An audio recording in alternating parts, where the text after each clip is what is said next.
Bonjour. Bonjour à toutes les personnes qui nous suivent. Bonjour Pasteur Ken. Bonjour Maman Nathalie. Bonjour Belinda.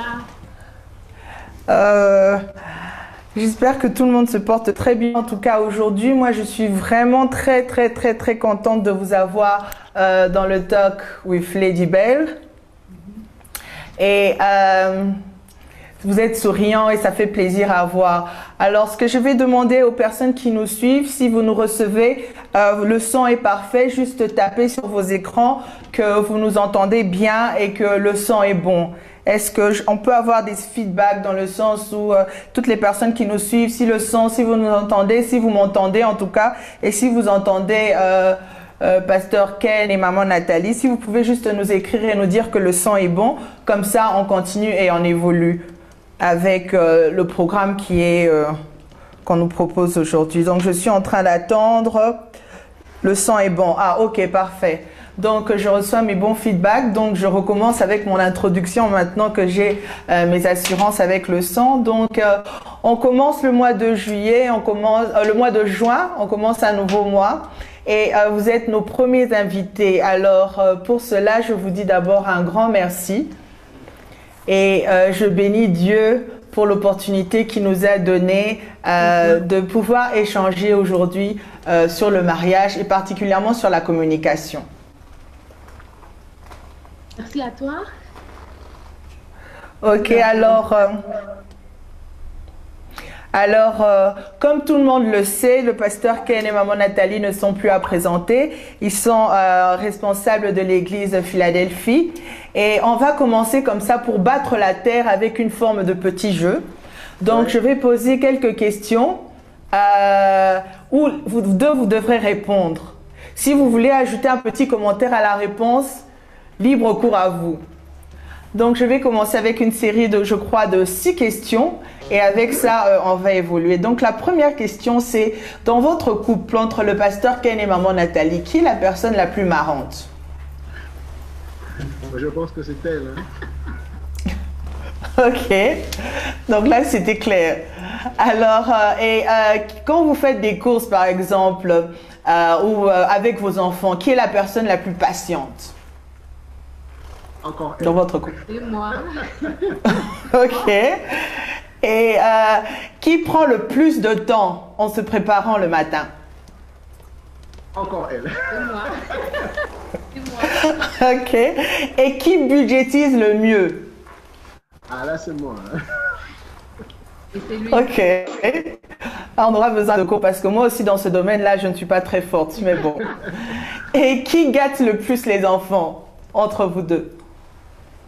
Je crois que c'est partagé. Non, c'est hein. partagé. Oui. Enfin, nous deux, on fait pareil. Ok. Mais, Et qui est plus romantique? Qui dit le plus je t'aime à l'autre? Ah, elle. non, il le dit aussi. Il le dit Mais aussi. elle dit un peu plus. Il le dit aussi beaucoup. Donc aujourd'hui, s'il y avait un trophée ou un trophée à remettre à quelqu'un, ce serait à Maman Nathalie parce qu'elle a le plus eu de bonnes réponses, ou le plus de choses est allé vers elle. Alors merci, on a commencé par battre un peu la terre avec ce jeu et on va commencer et aller directement dans le vif de notre sujet. Alors aujourd'hui, on parle de la communication parce que le mariage, il y a des statistiques qui disent que la cause la plus grande, à chaque fois, en tout cas je suis allée sur Google et je me suis renseignée ci et là, et quand on parle de divorce, la première cause ou ce qui revient à chaque moment ou caché derrière une autre cause, c'est dû au fait de la communication dans le mariage. Alors, par rapport à vous-même, par rapport à votre expérience, quelle est l'importance? Qu'est-ce que vous pouvez dire avec vos propres mots sur l'importance de la communication dans le mariage? Vas-y, tu commences. Oui, la communication, c'est déjà le fait de partager. C'est un échange. Euh, et la communication, c'est, on va dire, la base de l'harmonie conjugale. Et il est quasi impossible de vivre une vraie harmonie si on ne s'accorde pas. Donc la communication est vraiment un pilier important. La communication, c'est le moyen fondamental par lequel les humains, donc les couples, peuvent vivre en harmonie. Et c'est une clé essentielle pour pouvoir, ça c'est dans le cadre du couple, pour pouvoir toucher le cœur de l'autre. Ouais. Clé essentielle pour toucher le cœur de Dieu.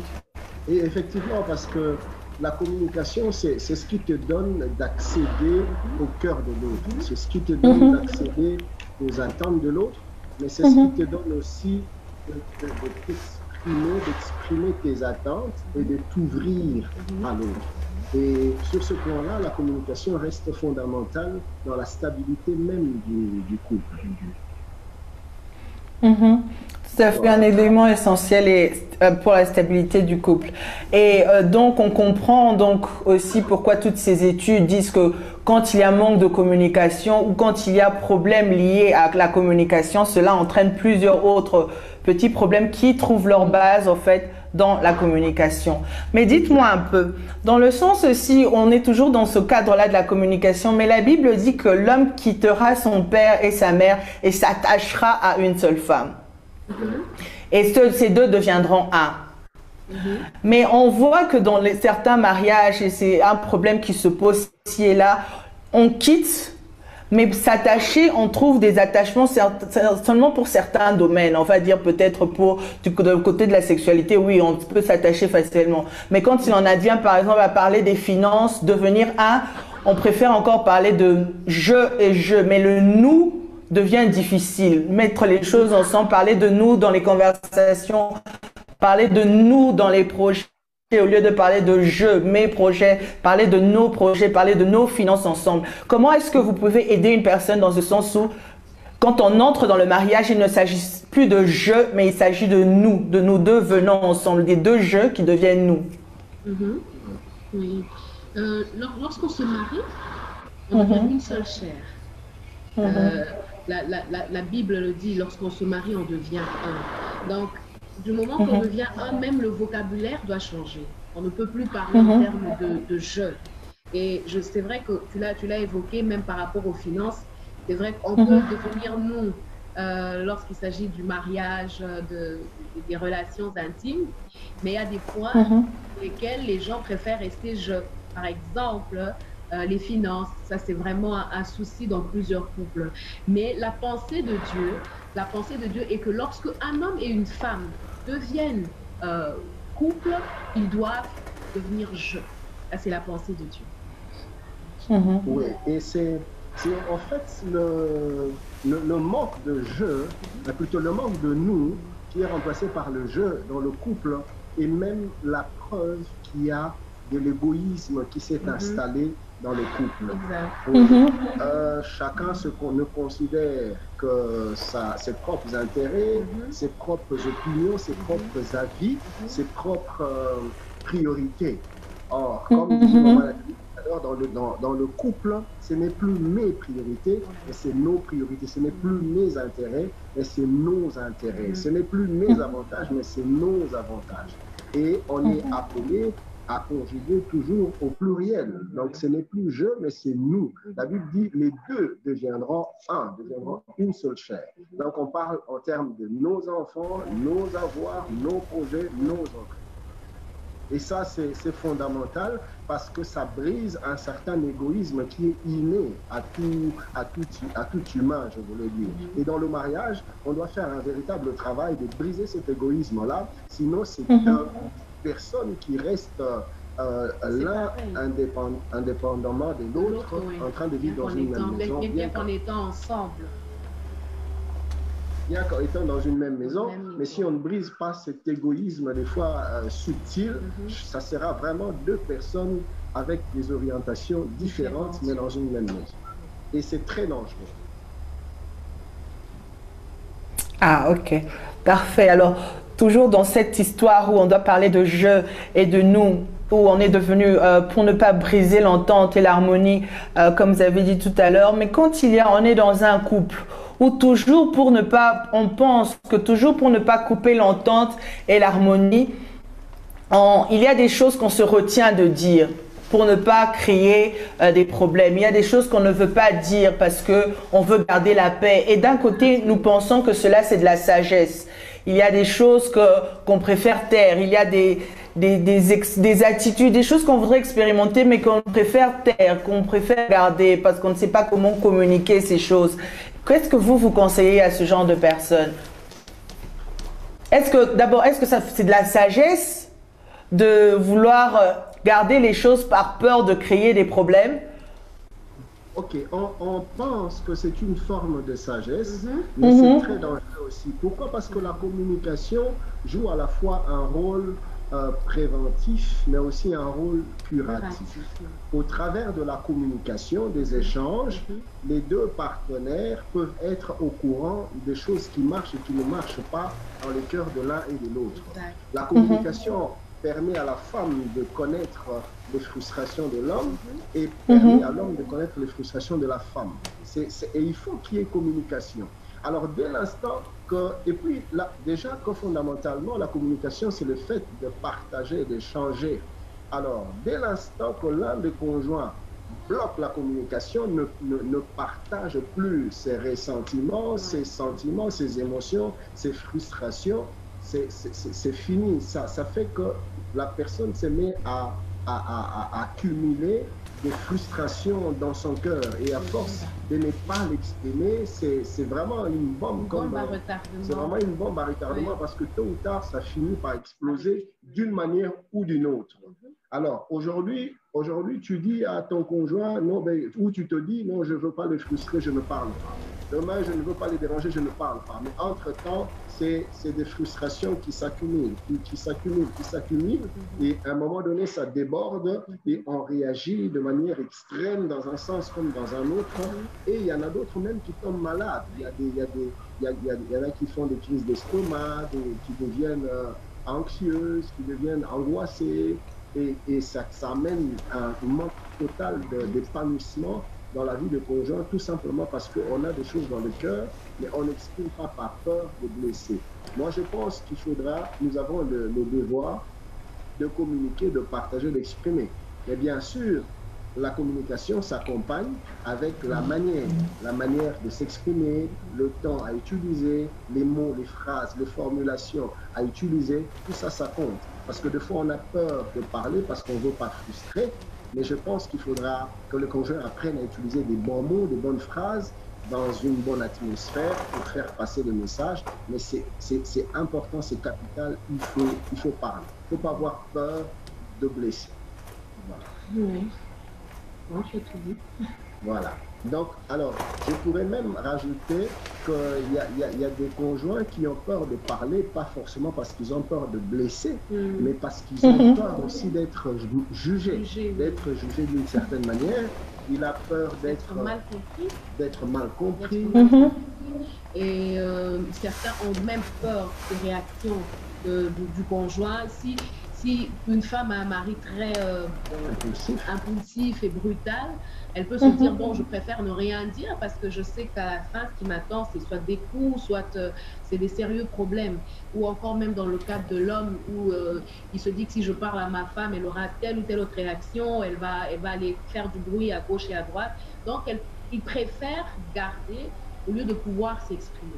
Mais dans un cas comme dans un autre, c'est des bombes à retardement qui posent beaucoup plus de problèmes dans les couples que ça n'arrange d'ailleurs. On a l'impression qu'en gardant, voilà, je garde les choses. Pour qu'il y ait la paix. Oui. Mais au contraire, on est en train de préparer de conflits pour l'avenir. Pour l'avenir.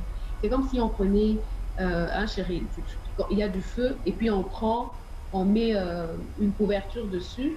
On a l'impression que l'on a ouvert.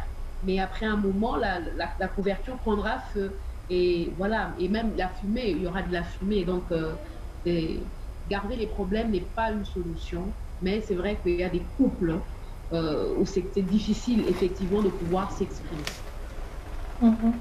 Mais maintenant, qu'est-ce qu'on va dire à une femme peut-être qui nous suit en ce moment, qui voudrait dire des choses à son mari, mais connaissant ses réactions, sachant comment ce dernier va réagir, elle préfère encore se retenir parce que, bon, je connais mon mari. C'est bien, vous avez dit ce que vous avez dit, mais moi, c'est moi qui vis avec moi, je sais comment il va réagir, donc je préfère attendre. Maintenant, on attend jusqu'au quand? Si on se décide, comment on se décide de parler? On fait comment? Comment est-ce qu'on pousse une personne maintenant qui est en train de nous suivre en ce moment pour dire qu'écoute, tu as une bombe entre les mains qui va exploser, qui va t'exploser entre les mains, qui va te détruire forcément. Mais comment on te dit, parce qu'elle va nous dire oui, mais j'ai cette bombe, mais je connais aussi là où je devais aller la déposer. De toute façon, tout va exploser dans tous les cas. Mieux vaut que j'explose seul au lieu de faire exploser aussi mon mariage et tout ce qui va avec. Comment, qu'est-ce qu'on dit à cette femme? Comment est-ce qu'elle doit aller parler, elle qui connaît? Oui, en fait, le truc, c'est quoi? Même quand la dame parle, elle dit, je connais mon mari, je sais que ça va dégénérer si j'entame tel sujet. Mais encore la question, c'est comment tu abordes ton mari, comment tu abordes ta femme, et comment tu introduis ton problème, dans quel cadre, dans quel environnement. Ton conjoint, quand tu l'abordes, il est dans quel état émotionnel? Parce qu'il y a des émotions négatives qui faussent, qui bloquent la communication. Il est peut-être triste, il est peut-être fâché, il est peut-être fatigué, il vient de rentrer du travail, il est stressé, ou elle est stressée, elle a beaucoup de choses en tête. Et c'est en ce moment-là que tu veux parler d'un problème, c'est tout à fait normal que ça ne passe pas. Ou encore, la personne est peut-être indisposée, elle a peut-être une douleur quelque part, ou il est peut-être malade, ou il y a beaucoup d'interférences qui justement interfèrent et bloquent la communication. Donc tout ça, ça doit être pris en compte.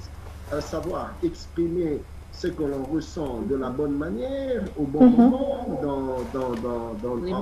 dans les meilleures circonstances. Ça, c'est un élément qu'il faut considérer. Alors maintenant, si tous ces éléments sont considérés, mais ça ne passe toujours pas, en ce moment-là, il ne faut pas parler du problème qui dérange, mais il faut parler de la communication. C'est-à-dire qu'il y a un problème, nous n'arrivons pas à communiquer. Parce que j'ai comme l'impression que je m'exprime peut-être mal. Comment voudrais-tu que je m'exprime? Comment voudrais-tu que je m'adresse à toi? Il faut parler de la communication dans le couple. Quels sont les éléments que nous devons mettre en place pour que nous puissions mieux échanger? Ça, c'est un deuxième aspect. Alors, le troisième aspect, si ni le premier ni le deuxième ne marche, le troisième aspect, c'est faire intervenir une tierce personne. Et la tierce personne doit être choisie d'un commun accord. Quelqu'un en qui l'homme se sentirait à l'aise, la femme également se sentirait à l'aise, vous le faites intervenir pour faire un peu l'arbitrage entre vous deux et vous aider à sortir du problème. Et puis le quatrième aspect, il y a la prière. Il y a la prière. J'allais rajouter pour les tierces personnes, c'est toujours intéressant, comme l'a dit le pasteur Ken, de pouvoir prendre une personne que vous deux vous agréez. Pourquoi?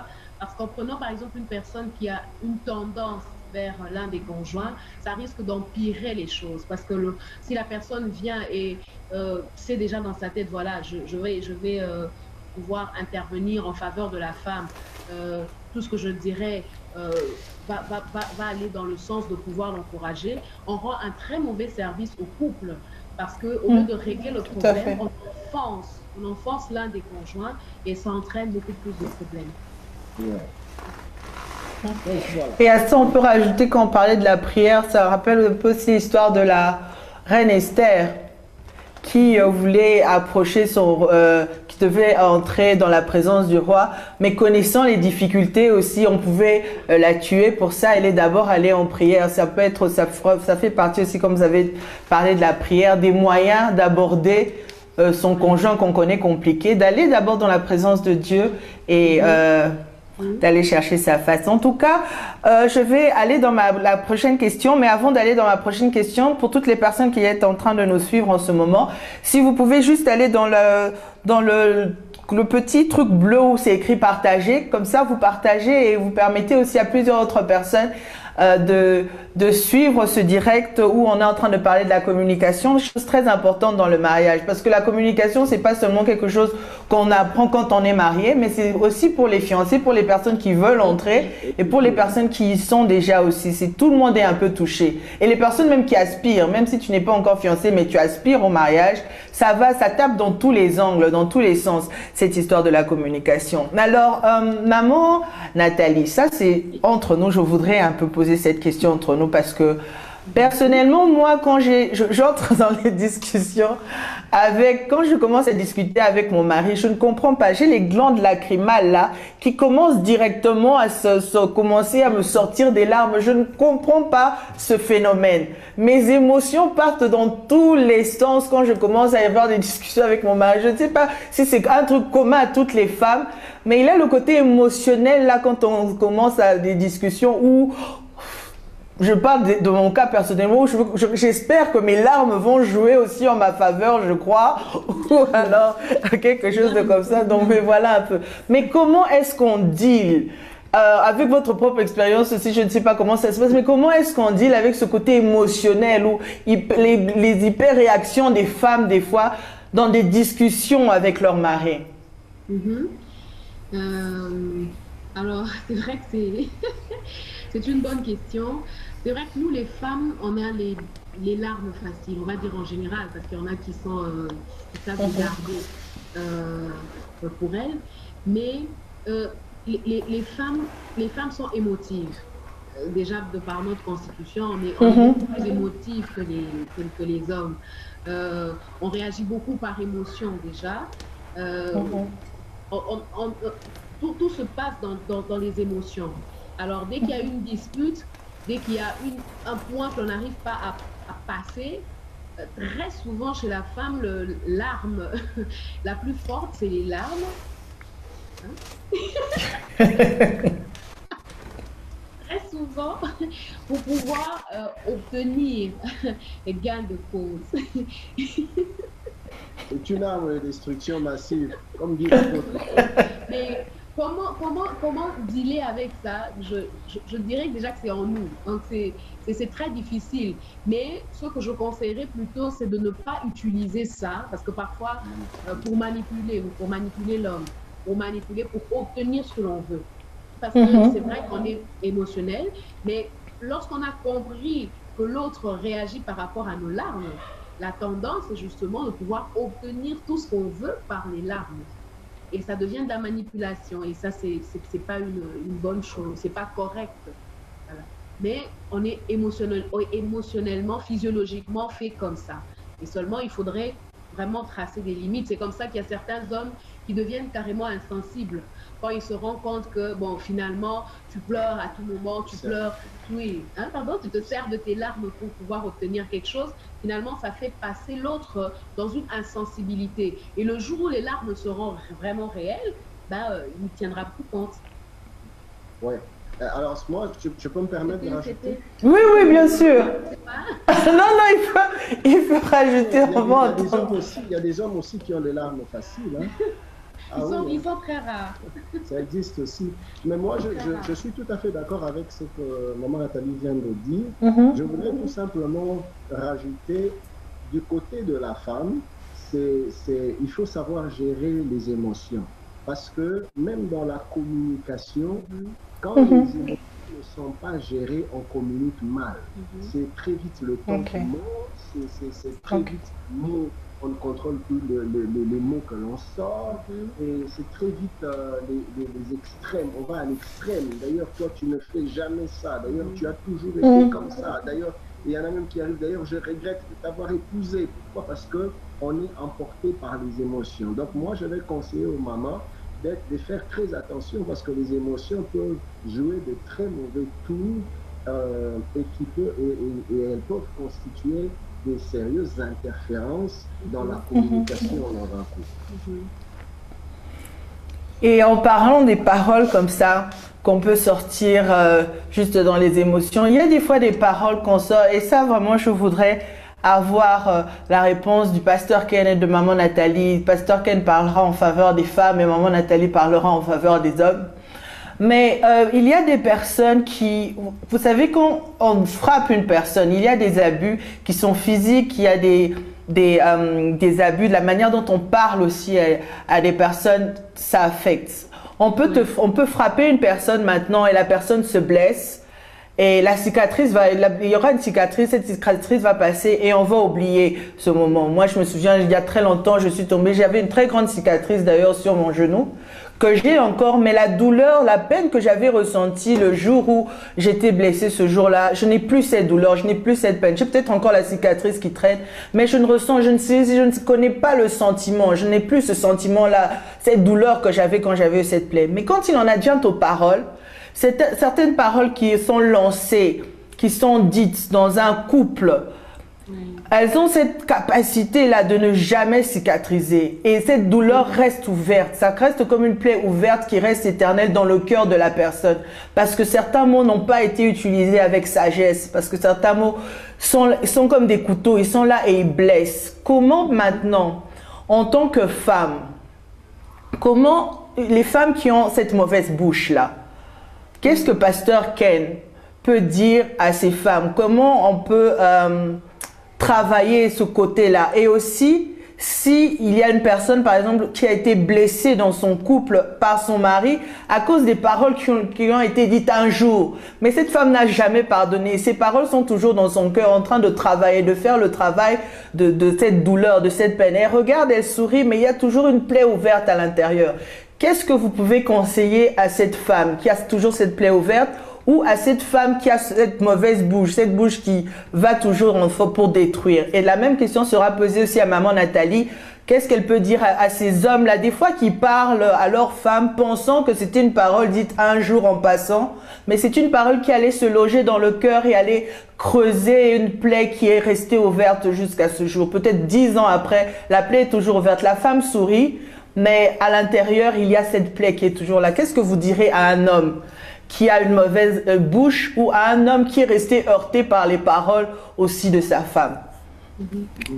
Déjà, dès le départ, les hommes sont un peu une nature orgueilleuse comme ça.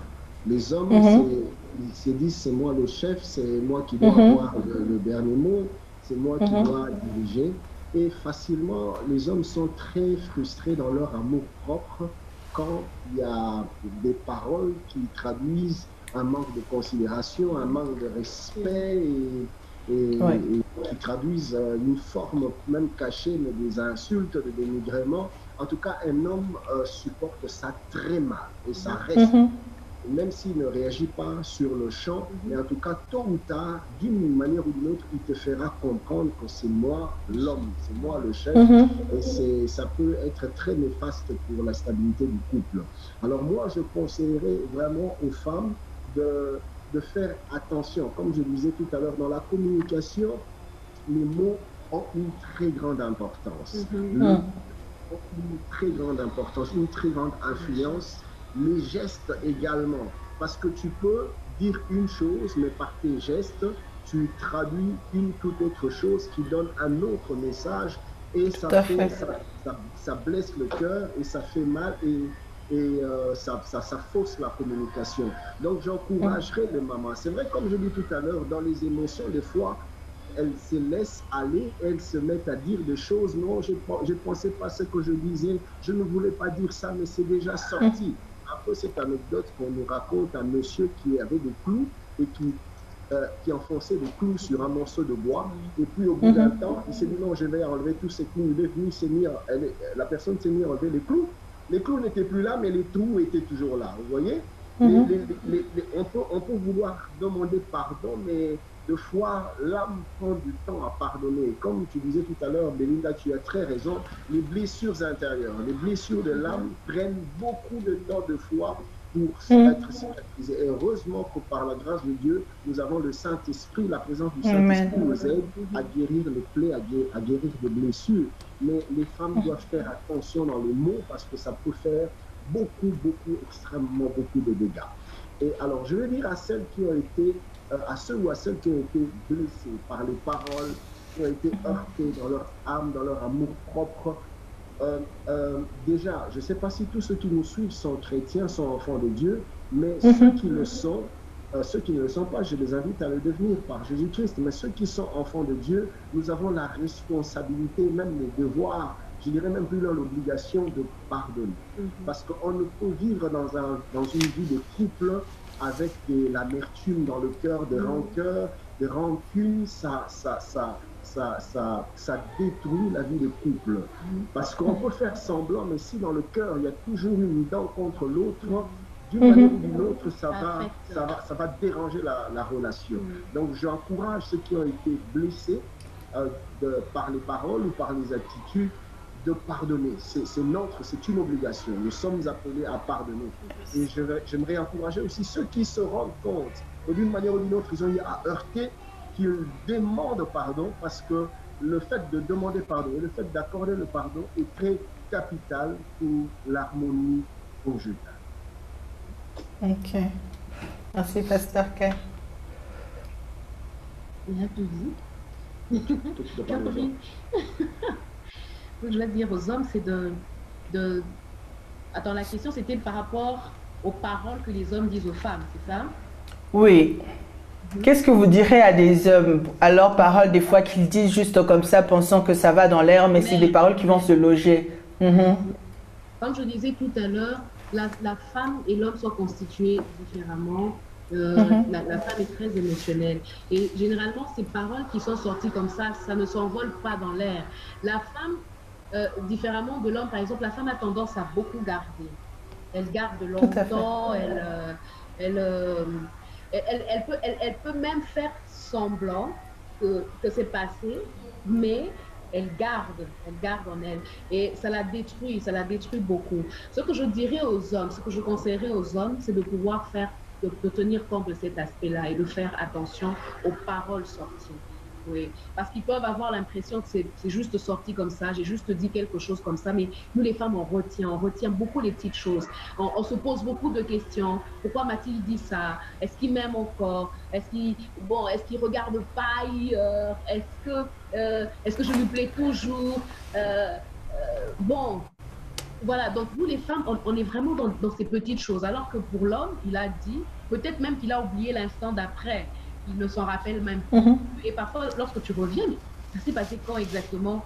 Quand est-ce que j'avais dit ça? Ou mais même quand j'ai dit ça, j'ai pas dit ça dans ce sens-là. Mais nous, on a tendance à beaucoup garder. Donc, je conseillerais plutôt aux hommes de pouvoir faire attention à leurs paroles pour ne pas avoir des femmes blessées et meurtries au-dedans d'elles qui deviennent très aigries. Oui. Devient très aigrie, parce qu'effectivement ces paroles rendent la femme aigrie, surtout pour celles qui ont des enfants. Parfois on sait sentir cette agressivité là sur l'enfant, sur les enfants ou sur les personnes environnantes en tout cas. Pourquoi? Parce que j'ai tellement mal que je ne sais peut-être pas rendre ça à la personne qui m'a fait mal. La tendance c'est de le rendre aux enfants, aux personnes environnantes, et ça c'est quelque chose de destructeur pour le couple, pour la famille. Et entre-temps, ce que ça crée chez les enfants, c'est des blessures, parce qu'ils sont peut-être victimes d'une agressivité dont ils ne sont pas auteurs, mais voilà, à cause de ce qu'on leur dit, à cause de ce que la femme pourrait faire, voilà, les enfants pourraient se retrouver blessés, et si on ne soigne pas, et reproduire à leur tour aussi des blessures. Donc ça devient un cercle vicieux. Voilà pourquoi il faut vraiment faire très attention. J'allais ajouter un commentaire qui allait nous emmener peut-être dans un autre débat encore que je vais fermer. J'allais dire oui, des fois les personnes deviennent même agressives envers la belle famille pour vouloir se ranger du vivant chez la belle famille. Mais donc l'histoire des belles familles, c'est un autre débat, je pense, si on doit entrer dedans. Mais effectivement, ça arrive que l'agressivité puisse être vis-à-vis de la belle famille. Donc voilà un peu. Mais dites-moi, s'il y a des personnes qui sont en train de nous suivre, qui disent ok, j'aimerais changer un peu mon niveau de communication avec mon mari, changer un peu le niveau, parce que mon mari raconte souvent une histoire comme quoi parce que ça c'est une parenthèse que je voulais dire, il y a des personnes pour qui ne pas communiquer ne leur pose aucun problème. Pour eux, bon, on a le minimum qu'il faut, les enfants vont à l'école, les factures sont payées, on mange, donc on n'a pas besoin de communiquer non plus. Il y a certaines personnes, nous, quand on parle de communication pour le mariage, les bontés, les bienfaits de la communication, ils sont non, on a notre minimum, ça va, on n'a pas besoin de commencer à discuter, à parler, à nous étendre, à mieux se connaître, c'est bon.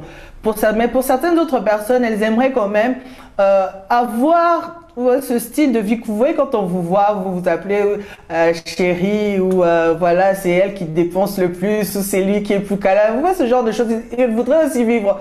Il y a des personnes qui voudraient vivre la même chose, changer un peu, aller à un autre niveau dans leur communication avec leur conjoint. Et mon mari a souvent l'habitude de raconter une histoire comme quoi, là où on habitait avant, c'était un duplex et on pouvait voir la maison des voisins, c'était en hiver. Et le jardin du voisin, pas parce qu'il était blanc, et puis en ce moment je n'ai pas trop envie de jouer avec les mots blanc, noir, mais parce que son jardin était vraiment, en plein hiver, sa pelouse était verte, alors que la nôtre était vraiment sèche. Alors, il était en train de regarder, il disait, mais comment il fait pour avoir une pelouse verte en hiver et nous, parce qu'il n'y a pas d'eau et on n'est pas en train d'arroser. Puis finalement, il était en train de réfléchir comme ça et de méditer. Le Seigneur lui a dit, c'est parce que même en hiver, il travaille sur sa pelouse. Wow. Et toi, tu as vu qu'il y avait l'hiver, tu ne travailles pas sur ta pelouse, mais ne t'étonne pas de voir ce que tu es en train de voir. Lui, il travaille sur sa pelouse et pas toi. Alors, qu'est-ce qu'on peut dire à une personne qui voudrait voir son niveau de communication dans son mariage changer? Elle voudrait semer quelque chose, peut-être disons que son mariage est un jardin et qu'en ce moment la pelouse est sèche. Qu'est-ce qu'elle peut faire? Quelle plante quelle semence elle peut déposer dans ce sol pour que ça produise maintenant des arbres? Et avec quelle eau elle peut arroser cette plante finalement? Donc, qu'est-ce qu'elle peut faire pour changer son niveau de communication dans son mariage? À partir d'aujourd'hui, si elle doit prendre une décision, qu'est-ce qu'elle peut faire? Quelle semence elle peut prendre et comment nourrir cette semence-là? Oui, il y a plusieurs facteurs, hein, mais je vais citer ceux qui me reviennent à l'esprit. Au départ, il y a déjà la conscience de passer à un autre niveau dans la communication. Parce qu'il y a des conjoints qui il y a des conjoints qui ne sont même pas conscients qu'il y a un besoin de communication. Ils ne sont même pas conscients que des fois même il y a un problème communicationnel. Alors, il y a une crise. Il y en a qui ne se rendent même pas compte. Pourquoi? Il y a des gens qui viennent des familles qui ont vécu avec des parents qui n'avaient aucune communication. Quand le papa était au salon, la maman était à la cuisine. Quand le papa était derrière, la maman était devant. Donc, aucune communication et c'est tout à fait normal, lui aussi à son tour dans son mariage, qu'il ne reproduise que le même modèle dans lequel il a été forgé. Donc, et une personne comme ça, il ne comprendra même pas, il ne saura même pas qu'ici il y a un manque de communication et qui attire tant d'autres problèmes. Donc, au départ, il faudra d'abord que les conjoints prennent conscience du besoin de la communication qui peut faire passer leur vie de couple à une autre dimension. Ça, c'est de un. Et il y a un autre élément, maman Nathalie m'a soufflé, il y a la volonté. Le fait de vouloir que les choses changent. Tu peux être conscient, mais sans volonté de vouloir que les choses puissent changer. Bon, je sais que ça ne va pas, mais... Et il faut vouloir, parce que nous sommes appelés à vivre. Belinda, Dieu nous a créés pour être heureux. Dieu nous a donné le mariage pour que l'on soit heureux dans le mariage, pas pour que l'on soit aigri, frustré. Le mariage, c'est pour notre bonheur. Et la Bible dit qu'il n'est pas bon que l'homme soit seul, la femme non plus. Et quand Dieu nous met ensemble, c'est pour notre bonheur. Et Dieu veut nous voir heureux. Et c'est comme tu dis là, le bonheur dans la vie conjugale, ça ne descend pas du ciel, ça se travaille. Il faut déjà au départ avoir la volonté d'amener son mariage à un autre niveau, à un autre standard. Ça, c'est un deuxième élément. Le troisième élément que je voulais partager, ça m'a fui, ça m'a échappé. On parle plus, c'est ça. Donc, il y a la volonté, il y a la conscience. Et dans cette volonté-là, tu as parlé tout à l'heure de pouvoir arroser. Il y a des actes qu'il faut poser. Il y a des actes qu'il faut faire pour pouvoir arriver à cette étape-là. Je pense que c'est chaque jour qu'il sortait, qu'il arrosait pour avoir son jardin vert, il enlevait les mauvaises herbes. Et parfois, même lorsqu'on a la conscience et la volonté, ça ne sera pas toujours facile de pouvoir y arriver, mais il faut de la persévérance. Il faut de la persévérance, savoir qu'à un moment, ça pourra décroché, non, je vais encore y aller. Aujourd'hui, malgré l'effort que je peux fournir, on peut encore avoir un clash, mais on se dit non, non, non, non, on doit y arriver. On va passer à une autre étape. Donc, ça demande de la persévérance. Au-delà de la conscience, de la volonté, il y a de la persévérance. Il faut de la persévérance et même de l'endurance. Il faut de la persévérance et de l'endurance. Donc, voilà. Oui, et moi j'aimerais partager aussi un autre élément important pour le succès de la communication, pour que la communication passe à une autre dimension. Il y a l'amitié que l'on est appelé à développer dans le couple. Il y a des conjoints qui ne sont déjà pas au départ amis. C'est vraiment, c'est protocolaire, c'est mécanique, il n'y a aucune amitié. Et quand il n'y a pas d'amitié, la communication devient lourde, la communication devient chargée. Donc moi, j'encouragerais les conjoints à développer aussi une amitié, apprenez pas seulement vous mettre ensemble quand vous avez des envies physiques, mais à rigoler ensemble, à plaisanter ensemble, faire des trucs, des activités ensemble, sortir ensemble. Des films ensemble. Vraiment, en tout cas, développer une amitié et ça va booster votre vie communicationnelle. Ne parlez pas seulement quand il y a des sujets à traiter, quand il y a des problèmes à traiter, mais avec ou sans problème, parler de tout, parler de rien, développer. En fait, c'est un exercice qui se développe. Et plus vous y appliquez, plus ça mène votre vie communicationnelle à un autre niveau. Donc, il faut s'appliquer à converser, à échanger de tout et de rien, mais il faut parler. Et même ça mènera que lorsqu'il y aura besoin de résoudre des problèmes, des conflits, il y aura même un changement. Plus on devient amis, plus même les conflits sont gérés différemment. Oui, c'est géré. Certes, il y a conflit, mais géré avec moins de tension, avec moins d'agressivité. On se parle comme des amis. Voilà, il y a ça. Je n'ai pas été d'accord avec ci ou ça. Mais la tension n'est pas aussi forte que lorsqu'on n'a pas développé une très forte amitié. Ah, parfait. Merci en tout cas pour vos réponses. C'était vraiment très enrichissant. Pour ceux qui me concernent, moi, je vais juste ajouter ce commentaire pour les personnes qui nous suivent, que le mariage, c'est fait pour la terre. Quand on sera au ciel, il n'y aura qu'un seul mariage. Ce sera de Christ et de son épouse, l'Église. Donc, si on doit vivre le mariage et embellir le mariage et faire tout ce qu'il faut, c'est sur la terre.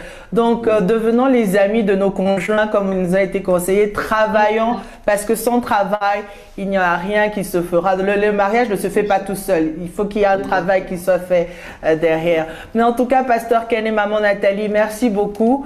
On est vraiment en train d'atterrir, si on n'atterrit pas. Mais avant d'atterrir, il y a vraiment une question. Je ne peux pas finir ce live, ce direct sans vous poser une question sur oui, je le veux. Qu'est-ce que oui, je le veux? D'où est né oui, je le veux? D'où est venue cette inspiration du oui, je le veux? Alors, oui, je le veux. Déjà, je veux partir de la date de la première conférence. Ça a commencé le 16 avril 2016. Donc, il y a exactement 4 ans maintenant. Alors, d'où nous est venue cette pensée? C'était le fait que autour de nous, on assistait déjà très, très jeune dans le mariage, on assistait à beaucoup de divorces. On assistait à beaucoup de cas d'infidélité, de mariage brisé, et on se posait beaucoup de questions. On s'est rendu compte que c'était vraiment un fléau. Et alors, on s'est dit...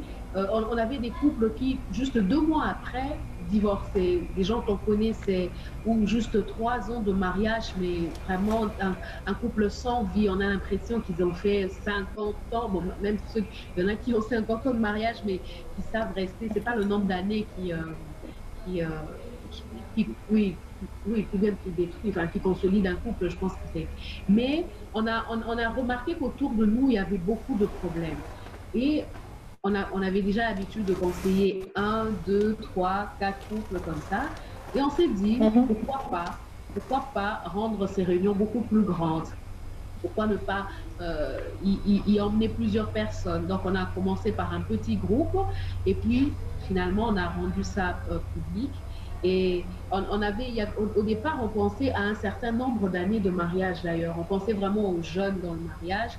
Et puis, il y a eu des suggestions, pourquoi pas aller plus loin parce qu'on ne cesse d'apprendre. Chaque jour, on ne cesse d'apprendre, quel que soit le nombre d'années, on ne cesse d'apprendre. Donc voilà pourquoi on a ouvert. Et on a pensé à un moment, on s'est dit, si aujourd'hui on résout les problèmes des mariés, ok, mais à la base, est-ce qu'il y a pas quelque chose qui a sauté? Pourquoi? Qu'est-ce qui a emmené à ce que aussitôt marié, aussi vite divorcé, aussi vite dans des problèmes? On s'est dit, ah ok, peut-être qu'il y a des problèmes à la base qu'il fallait d'abord régler. C'est ainsi qu'on a aussi ouvert aux couples fiancés, aux grands jeunes, pour qu'ils apprennent les b.a.-ba déjà avant d'une vie conjugale. Bien sûr, avec eux, on traite de certains sujets et pas d'autres, et qui sont exclusivement gardés aux mariés. Et on a des sessions comme ça, rien que réservées aux mariés, où on traite vraiment des problèmes intimes, des problèmes liés au couple marié. Et on a des problèmes ouverts à tous les sujets, à toutes les personnes, donc aux grands jeunes, aux couples fiancés et aux mariés et aux célibataires. Voilà. Oui, là en fait elle a tout dit, juste un élément qui nous a motivés aussi. Au départ, on pouvait être prompt à blâmer les gens. Oui. Mais pourquoi ils divorcent? Pourquoi ils sont si mal dans leur couple? Pourquoi tu fais ci? Pourquoi tu ne fais pas ça? Et à un moment donné, on s'est dit, bon, au lieu de blâmer les gens, pourquoi ne pas leur donner des outils pour mieux faire? Il y a des gens qui font mal tout simplement parce qu'ils n'ont pas été formés, tout simplement parce qu'ils n'ont pas été préparés. Il y a des églises où il y a des départements qui préparent les gens au mariage ou même qui accompagnent les mariés. Mais il y a des églises où ça n'existe pas, ou même quand ça existe, la qualité reste à désirer. Alors on a eu à cœur de lancer ce ministère pour équiper les célibataires et pour renforcer les mariés à mieux vivre leur vie conjugale. Et c'est depuis 2016 que nous sommes dans ça. Nous faisons des conférences à Kinshasa, en République démocratique du Congo, à l'intérieur du pays et aussi à l'extérieur du pays, en Afrique, en Europe, aux États-Unis, partout où le Seigneur nous ouvre les portes. Nous faisons des conférences pour le Congo. En tout cas, merci beaucoup, Pasteur Ken et Maman Nathalie. Vous êtes une vraie bénédiction pour le corps du Christ. Que Dieu vous bénisse abondamment. Que Dieu vous bénisse abondamment. Et puis, je voudrais signaler aussi que c'est un couple très gentil. En tout cas, pour ma part, moi, je n'ai pas eu trop de complications du tout. Alors, vraiment, c'est quelque chose qui m'a marqué aussi chez vous. Donc, que Dieu vous bénisse. Merci pour votre gentillesse. Merci pour votre passion pour l'œuvre. Merci pour votre passion pour le Christ. Et merci de contaminer comme ça plusieurs autres couples, plusieurs autres familles, plusieurs autres maisons avec le feu que Dieu a déposé dans votre cœur. Que Dieu vous bénisse abondamment. En ce qui concerne notre live pour aujourd'hui, nous avons terminé. Et nous retrouvons, pour les personnes qui sont en train de suivre, nous allons nous retrouver ce jeudi, avec un autre couple, le docteur Judith et l'archibishop, le docteur Bob Diamant Kalonji, qui seront avec nous et on va parler d'un autre sujet sur le mariage. Donc tout le mois de juin sera un mois de mariage, donc nous allons débattre là-dessus et après nous allons passer. Sinon, je vais vous laisser là et que Dieu vous bénisse abondamment. On va finir avec notre live pour l'instant et que Dieu vous bénisse. Sinon, si vous voulez bénir les gens, Pasteur Ken et Maman Nathalie, une bénédiction avant que nous puissions couper. Une parole sur tous les couples qui suivent ou toutes les personnes qui veulent se marier. D'accord. Je vais demander aux couples qui nous suivent de se tenir la main dans la main. Et ceux qui sont seuls, de poser simplement leurs mains dans leur cœur. Et aux fiancés également, je vais prier. Ceux qui aspirent au mariage, je vais prier pour Seigneur, nous te rendons grâce pour ce temps que tu nous as donné. Éternel, autour de ce sujet, le mariage est une bénédiction que tu nous as donnée. Je prie, Père, que tu donnes plus de stabilité dans la vie de ceux qui sont mariés, plus d'harmonie, plus de convivialité, plus d'amitié, plus de joie. Éternel, je prie pour ceux qui ne sont pas encore mariés, que tu guides leur pas à faire de bons choix, des choix qu'ils ne regretteront pas, que tu affermisses ceux qui ont déjà fait leur choix. Et Dieu, que tu te manifestes puissamment. Bénis Belinda dans ce merveilleux ministère au travers des médias. Éternel, conduis-la, pourvois ce besoin et pourvois bénir son mariage, bénir sa famille, bénir ses projets. Nous te le demandons, Père, au nom de Jésus-Christ. Amen. Amen.